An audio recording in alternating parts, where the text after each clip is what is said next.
depression, frustration, anxiety, pain, disillusion. It's just a natural part of the process of becoming a stronger version of yourself. Because problems are what make us grow. Problems are what sculpt our soul. Problems are what make us become more. If we can realize that life is always happening for us, not to us, game over. All the pain and suffering disappears. Your problem is your gift. You're carrying dead weight. Because you got all this dead weight and you're operating over your capacity, it's going to take you that much longer to get there. If you don't know your starting point, friend, you're never going to get to your end point. And so we're being honest and we're being vulnerable and we're looking within and saying, who am I really? And Tozer would say to you and I, you want to know who you are? Just check the circle of your friends. You cannot get there with all of the people that you showed up with because your boat is at its capacity. If the boat is at 1,500 and because you're loyal, you have your boat now at 4,000 pounds in capacity. You are now on a boat that has blessings and opportunities, but it's overweight. It's past its capacity. It don't matter what your mama think. It don't matter what your co-workers think. It don't matter what your siblings think. It don't matter what your children think. It don't matter. They have nothing to do with it. This decision is yours and yours alone. You get to decide. Let me tell you something. You get to decide if I'm going to be rich, poor, mediocre, happy, sad. You have a decision to make. As you grow up and get older, you start realizing what actually makes sense for your life and what don't make sense for your life. Because I grew up with my brothers and sisters doesn't mean that we're actually going to walk in the same path. Because I have my friends that I grew up with doesn't mean that we're going to move and walk and have our lives, family, mind state, career choice, the way we think, the way we move, moving in the same direction. And you should understand this, that it was always going to be your family and your friends that would be the first ones to try and talk you out of your vision and your big idea. That's why you're supposed to live your life. Focus on your intentions and do your thing. If I had paid attention to what people thought I was going to do with my life and what my career path would be, I would not be Tyrese Gibson.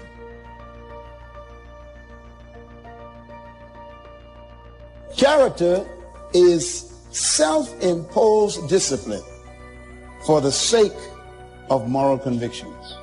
Self-imposed discipline. That means a person of character doesn't need the police. They police themselves. A person of character locks themselves up in the prison of their own convictions and they throw away the key. Some of y'all are loyal and have this power struggle with this concept called loyalty. You're so loyal, you're watching your career and your life and your surroundings crash and burn because you're being loyal to those friends. They're insecure and threatened by you and anything that you do and any move that you make. They are angry and mad and jealous and envious about anything that you have going. You hold on to things that don't make sense for the new season of your life. But because you actually know them, because you're comfortable with them, you hold on to dead weight. People are in your life for a reason. Other people are there for a season.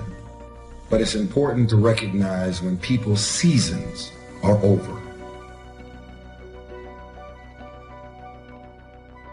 Now, keeping in mind our idea that a courageous person is not someone who never feels fear, but who fears the right thing at the right time in the right way.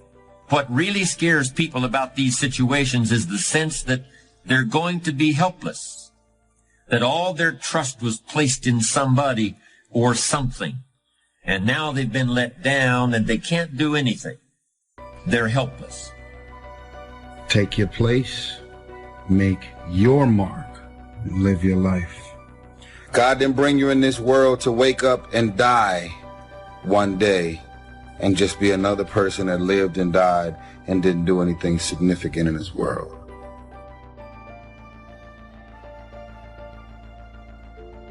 You're still alive, so therefore God is not done with you.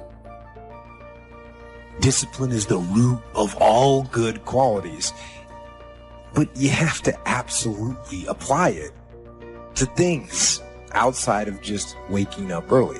It's everything. It's working out, making yourself stronger and faster and more flexible and healthier. It's about disciplining your emotions so you can make good decisions. It's about having the discipline to control your ego so your ego doesn't get out of hand and control you.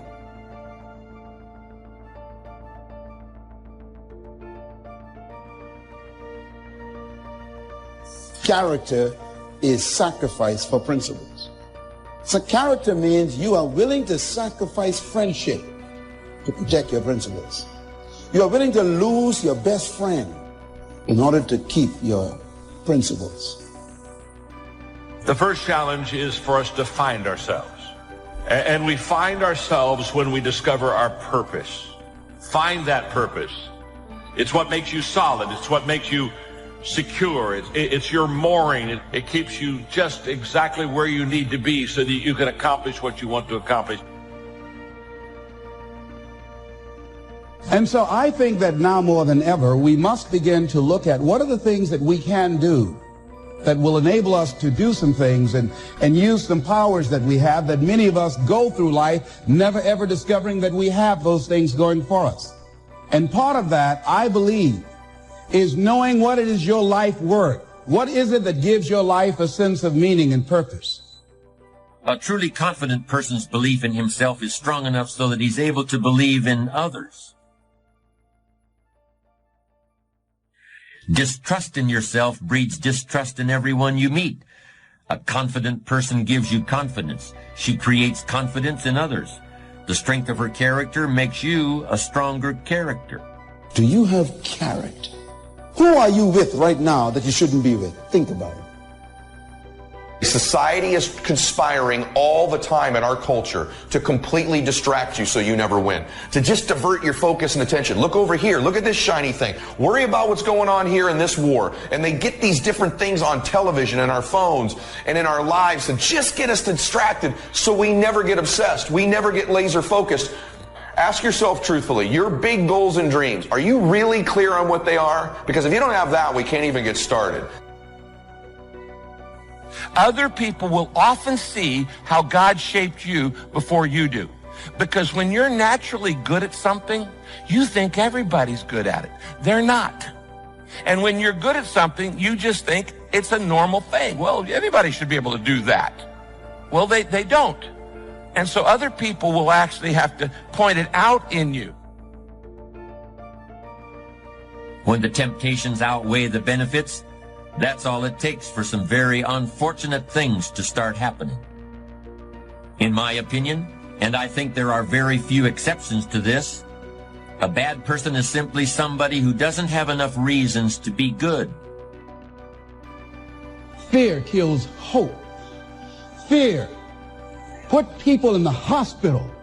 Fear can age you, can hold you back from doing something that you know within yourself that you're capable of doing, but it will paralyze you. And I ask you a question, what is the benefit of giving up on yourself, of not stepping out on life and taking life on? What is the benefit for you? What's the plus in that? And so ask yourself what you're willing to risk. What's the price you're willing to pay? Because what most people do when they're trying to chase their dream or their big outcome, the whole time they're negotiating the price in their head. Should I continue to do it? Is it worth it? I don't know if I can continue anymore. It's getting higher, and that price is failure. And what happens is, if you don't negotiate that price in advance, it's going to steal your focus and energy and become another distraction. When you find your spiritual gift, all of a sudden it'll give you an energy that when you're in the area of your weaknesses, you get tired, don't you? But when you're in the area of your strengths, You're energized. Your life is like a stock chart. When your life takes a dip, it ain't time to trip. It ain't time to sell the stock. You a blue chip stock. It takes dips. Coca-Cola takes dips. Facebook takes dips. You don't sell the stock because it took a dip. So all these people on the internet talking about me, what he ain't no more and he lost this and that, that's just a little dip. You have no idea where God takes you on the next uptick. You just got to hang in there. When the news hit the fan, all them haters gonna go somewhere and be quiet. This little stock is about to go pew. You are blue chip stock. If you think of yourself as a blue chip stock, how can they downgrade you? You can't downgrade me. They can never take my gift. All you got to do is live in the life of expectation, and God will give you what you expect. If you expect nothing good to happen, nothing good is going to happen. But the God I serve, he delivers if you believe. I just happen to believe. So what does it matter to me what they do? What's blocking your growth? Are you under the shade of what someone spoke over you, told you what you couldn't do? Now that shade is limiting your life? Are you under the shade of intimidation, thinking of all the things that could go wrong? Do you have friends that are blocking your growth? Do things that are holding you back?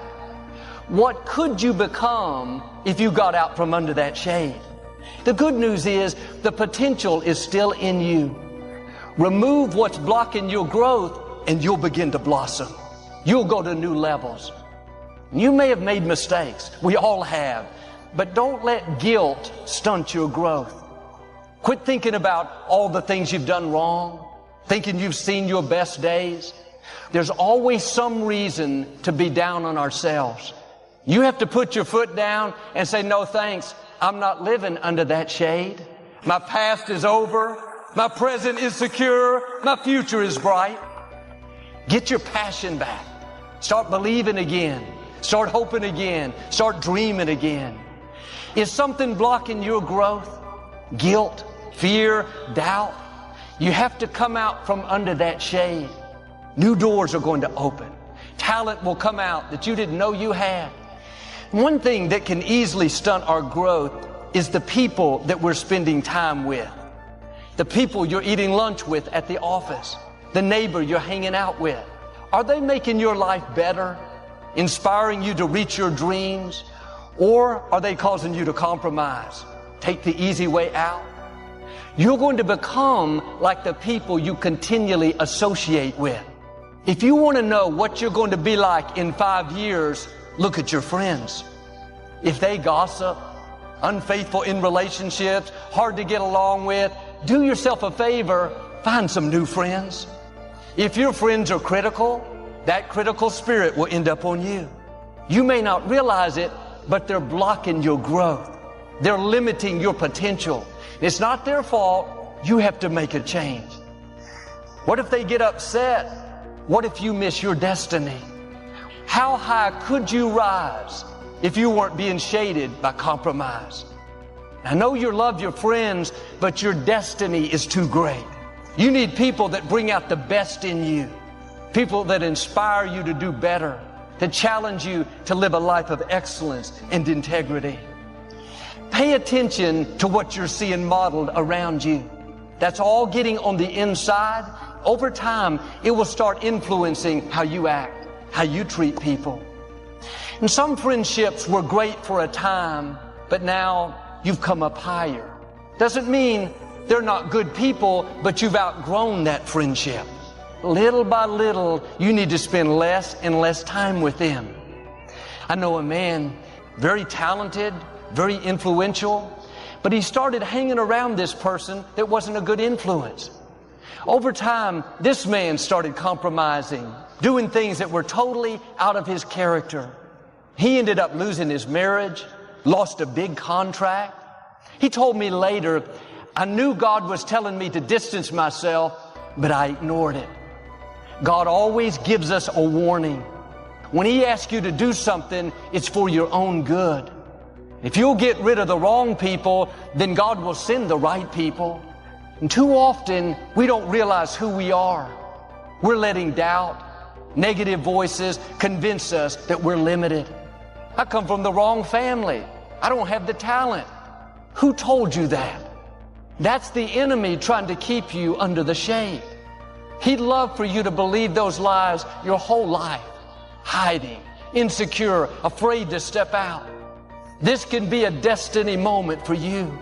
See, I'm done letting fear and can't do it thoughts dictate my life. You're going to see favor, courage, opportunities like you've never experienced. When you come out of the shade, there will be times the odds are against you. Thoughts will tell you, you should have played it safe. No, stand strong. The Lord your God is with you. God knows how to make up for lost growth. That time you spent hiding, afraid, off course, don't worry, your time is coming. God is going to make it up to you. He doesn't hold it against us that we stayed under the shade. We've all made choices that should have stopped our destiny. But God, in His mercy, won't just let you start growing again. He'll thrust you ahead. You can still accomplish your dream. You can still live an abundant life. Come out of hiding. Start believing you're a mighty hero. Where you are is not your destiny. You can come out of the fear, the doubt, and step in to who you were created to be, a mighty hero, a history maker. And sometimes the reason we're in the shade is that's what we saw modeled growing up. We were raised by people that were negative, dysfunctional. Now that's normal to us, but that's not who you are. That's a result of being in the shade. You're the one God has raised up to step out of the shade. You're the one to set the new standard. Don't let these negative things keep getting passed down. All it takes is for one person to rise up. I read about an experiment that was done with 4 monkeys. They placed them in a room with a tall pole in the center. At the top of the pole was a bunch of bananas. The first monkey climbed up the pole to get the bananas, but just when he was about to take it, a large bucket of cold water was poured on him. Didn't want to have anything to do with those bananas. Another monkey climbed up the pole. Same thing happened. He turned and ran back down. Over time, the other 2 monkeys tried, but once again, they were doused with water, came running down. Even though those monkeys loved bananas, none of them would go up the pole. At one point, the researchers removed one monkey and replaced it with a new one. When it started going up the pole, the other 3 monkeys grabbed hold of it and pulled it down. Finally, this new monkey gave up, didn't try anymore. Eventually, the room was filled with dozens of monkeys. None of them had ever felt the cold water, but not one of them would climb the pole. And sometimes we're like these monkeys. We don't know why we can't accomplish a dream. All we know is nobody in our family ever did it. They let fear, limited thinking block their growth. Now we're in that same shade. Anytime we try to move forward, there are people telling us what we can't do. It's easy to accept it. No, quit letting people talk you out of your dreams. It may not have happened for them, but you're a mighty hero. It's going to happen for you. This is a new day. God's favor is on your life in a new way. He's called you to set the new standard, to take your family to a new level. And you will determine whether your life is a hit or flop. Overcoming the negative conversation, that inner dialogue that's going on all the time. You've got to stand up inside yourself sometimes and say, shut up! Working on yourself, watching that inner dialogue, it will determine the quality of your life. I don't believe this. I know this.